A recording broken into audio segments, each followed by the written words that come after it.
Hello to all. तो आज हम पढ़ेंगे गॉस प्रमेय, जो आपके एग्ज़ाम के पर्सपेक्टिव से बहुत ही इंपॉर्टेंट क्वेश्चन है और हमेशा आपके पेपर में आता है। तो चलिए पढ़ते हैं गॉस प्रमेय।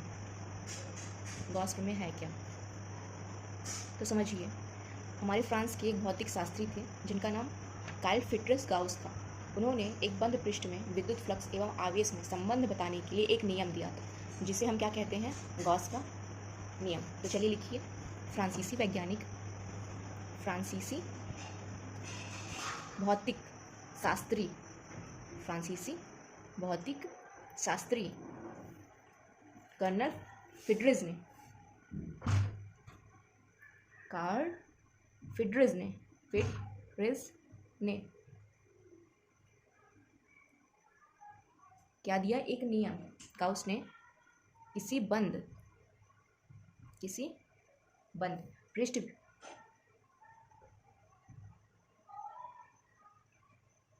किसी बंद पृष्ठ में विद्युत फ्लक्स एवं आवेश में संबंध बताने के लिए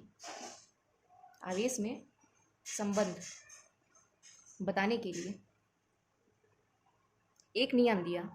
क्या दिया? एक नियम दिया जिसे गाउस नियम कहा जाता है, जिसे गाउस नियम कहा जाता है।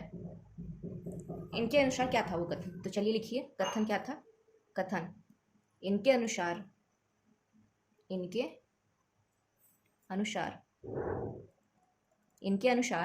किसी बंद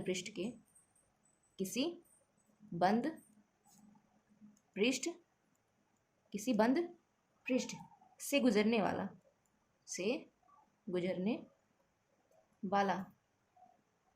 संपूर्ण विद्युत फ्लक्स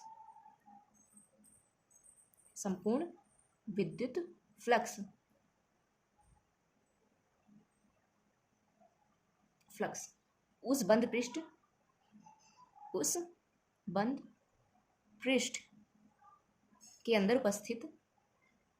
के अंदर उपस्थित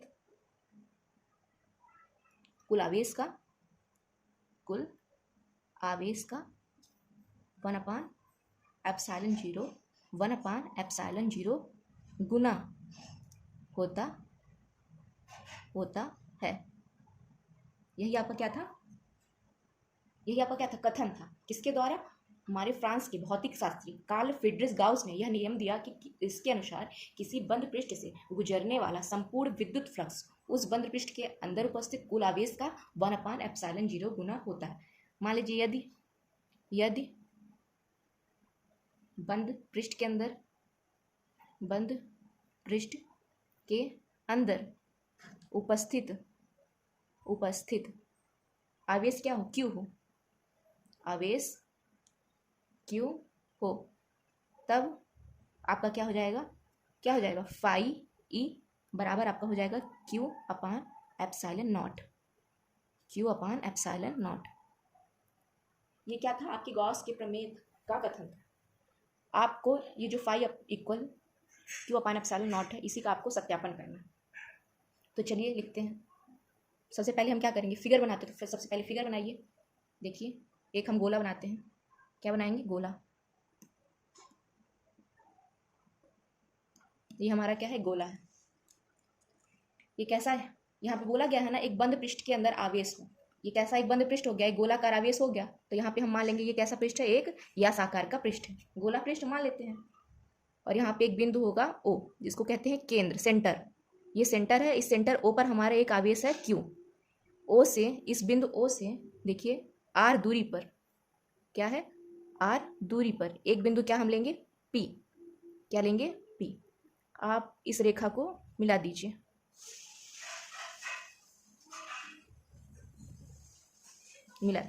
इसी पे हमें विद्युत, ये जो बिंदु P है यहाँ पे, इसी पे हमें क्या ज्ञात करनी है? विद्युत क्षेत्र की तीव्रता। तो हम यहाँ पे E लिख देते हैं, क्योंकि आपको पता है विद्युत क्षेत्र की तीव्रता को हम किससे प्रदर्शित करते हैं? E से। और हम यहाँ पे बिंदु P के ये जो हमारा ये बिंदु P है, इसको एक छोटे क्षेत्रफल ds में हम क्या करेंगे? कल्पना करेंगे। इस बिंदु P को हम एक छोटे क्षेत्रफल अवयव के रूप में एक ds की कल्पना करेंगे। कैसा क्षेत्र हमारा एक छोटा क्षेत्र है जिसका नाम क्या हो जाएगा, ds। क्या हो जाएगा, ds। हम इस बिंदु P से एक छोटे क्षेत्रफल अवयव ds की हमने क्या की है, कल्पना। कल्पना का मतलब हमने माना है। तो यहाँ पे कौन सा कोण हो जाएगा आपका, थीटा। कैसा कोण हो जाएगा, थीटा। और यहाँ पे ये बीच में देखिए, ये दोनों रेखाओं के बीच में, ये दोनों रेखाओं के बीच में हमारा कैसा कोण हो जाएगा, डी ओमेगा। कैसा कोण हो जाएगा, डी ओमेगा। आपको दिख रहा है, ये हमने क्या लिखा, डी ओमेगा। तो आप समझिए हमने फिगर में क्या क्या बनाया। हमने लिखा, माना यस एक बंद पृष्ठ जिसके अंदर बिंदु O से r दूरी पर एक बिंदु P है। इस बिंदु P पर ही हमें क्या याद करनी है, विद्युत क्षेत्र की तीव्रता। तो हम लिख सकते हैं जैसा हमने फिगर में बनाया वैसे हम लिखते जाएंगे। तो चलिए लिखिए, माना यस एक बंद पृष्ठ है जिसके अंदर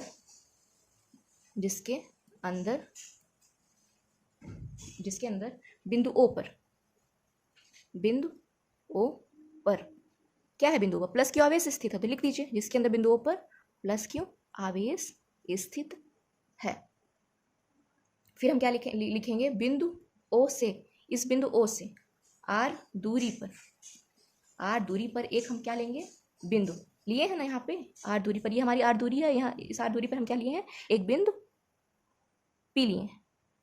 इस बिंदु P के से जो रेखा जा रही है, ये बिंदु E की ओर, हमने जो एरो का निशान बनाया है, इसी पे हमें विद्युत क्षेत्र की तीव्रता ज्ञात है। तो आप लिख सकते हैं, अतः नीचे लिख सकते हैं कि आप, अतः बिंदु P पर विद्युत क्षेत्र की तीव्रता, विद्युत क्षेत्र की तीव्रता। तो क्या हो जाएगी तीव्रता आपकी विद्युत क्षेत्र की, E बराबर आपका हो जाएगा 1/4 पाई एप्सिलॉन नॉट। यहाँ पे आप डॉट करेंगे इनटू का, फिर आप यहाँ पे क्या लिखेंगे, Q/r²। आप इसको इक्वेशन फर्स्ट बना दीजिए। ये बिंदु P पर विद्युत क्षेत्र की तीव्रता ज्ञात करने का फॉर्मूला हो गया। क्या हमने लिखा, E बराबर 1/ε0 इंटू Q/r²। क्यों लिखा, क्योंकि O पर हमारा प्लस क्या आवेश है। R क्यों लिखा, क्योंकि बिंदु O से बिंदु P की दूरी कितनी है, r है, इसलिए हम क्या लिखे हैं, r²। चलिए इसको इक्वेशन फर्स्ट बना लिए। अभी देखिए बिंदु P, ये बिंदु P है हमारा। तो हम नेक्स्ट लाइन लिखेंगे, बिंदु P के चारों ओर हमने एक छोटा सा क्षेत्र लिया है ना, हमने बताया ना कि एक छोटा क्षेत्रफल अवयव जिसका नाम हमने ds रखा है। तो हम लिखेंगे यहाँ पे बिंदु P के चारों ओर एक छोटा सा क्षेत्रफल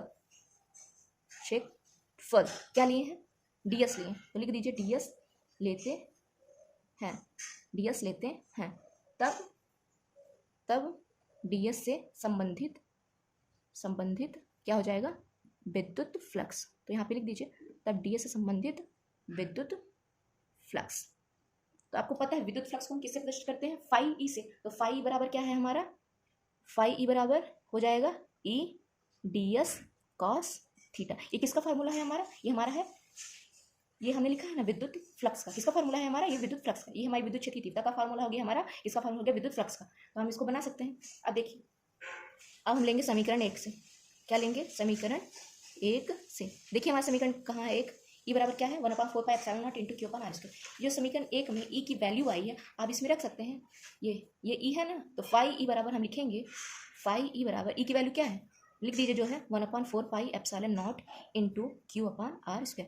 इतना हमने लिख दिया। अब क्या बचा, ds cos थीटा, तो वो भी यहाँ पे इंटू करके लिख दीजिए, ds cos थीटा। ये लाइन समझ में आई आपको, हमने E की वैल्यू रख दी और जो चीज़ पहले से ही लिखा था वो भी हमने लिख दिया, इंटू करके ds cos थीटा। अब देखिए अब हम क्या करेंगे, लिखिए फाई बराबर हम लिखेंगे, फाई E बराबर इस Q का इसमें इंटू हो जाएगा तो क्या होगा, Q/4 पाई एप्सिलॉन नॉट। और ये जो r² हम इसके साथ कर देंगे, किसके साथ, ds cos थीटा के साथ हम किसको कर देंगे, r²। अब देखिए, अब हम लिखेंगे किंतु ds cos थीटा अपन r² बराबर होता है d ओमेगा। ये किसका फार्मूला है आपके, ये आपके फार्मूला है घन कोण का। घन कोण का क्या फार्मूला होता है, डी ओमेगा बराबर होता है आपका ds cos थीटा अपन r²। यहाँ पे आप ब्रैकेट में लिख दीजिए, घन कोण किसका फार्मूला है, तो होता है ये घन कोण क्या होता है, डी ओमेगा बराबर ds cos थीटा अपन r²। तो आप यहाँ पे वैल्यू रख सकते हैं, ये जो आपका आया है मान, क्या आया है, ds cos थीटा अपन r²। तो यहाँ पे आप डी ओमेगा रख सकते हैं। तो चलिए रखते हैं, क्या रखेंगे हम, फाई E बराबर आपका क्या हो जाएगा, क्या है यहाँ पे, Q/4 pi epsilon not, Q/4 pi epsilon not रहा आएगा, तो हम लिख देंगे Q/4 pi epsilon not into इस ds cos थीटा अपन r² की जगह पर हम क्या लिख देंगे, डी ओमेगा। तो लिख दीजिए डी ओमेगा। इतना आपको समझ में आया? तो चलिए अब हम क्या करेंगे आगे देखिए, लिखेंगे किंतु ये आपने इतनी वैल्यू रख दी है ना, अब यहाँ पे अब लिखिए अतः, ये चीज़ आपका आया ना, अब लिखिए यहाँ पे नीचे से अतः, अतः हम लिखेंगे बंद, बंद पृष्ठ से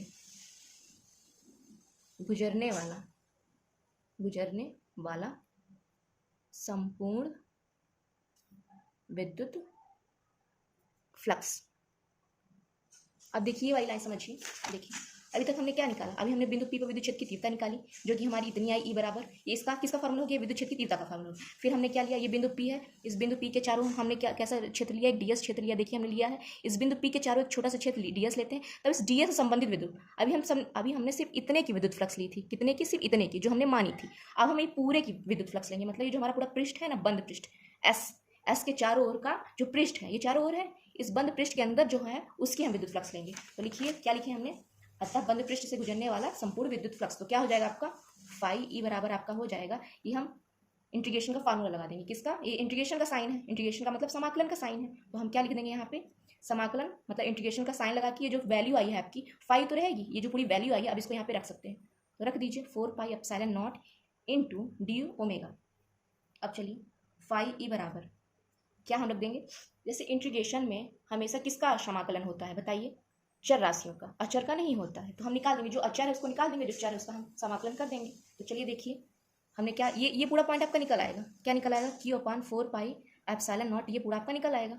तो क्या बचेगा आपका यहाँ पे, डी ओमेगा, डी ओमेगा बराबर क्या हो जाएगा, देखिए फाई ई बराबर आपका हो जाएगा Q upon 4 pi epsilon not.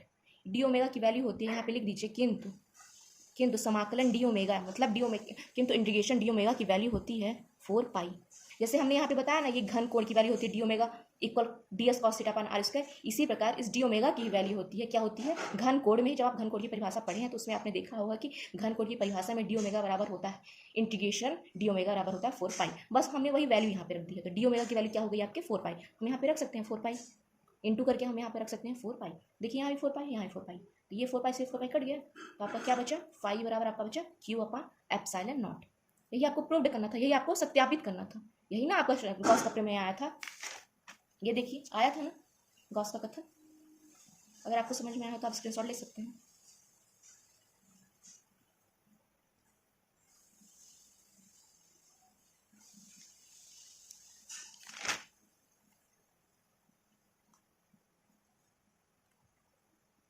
Thank you for watching. अगर आपको पसंद आया तो please like share and subscribe. Thank you.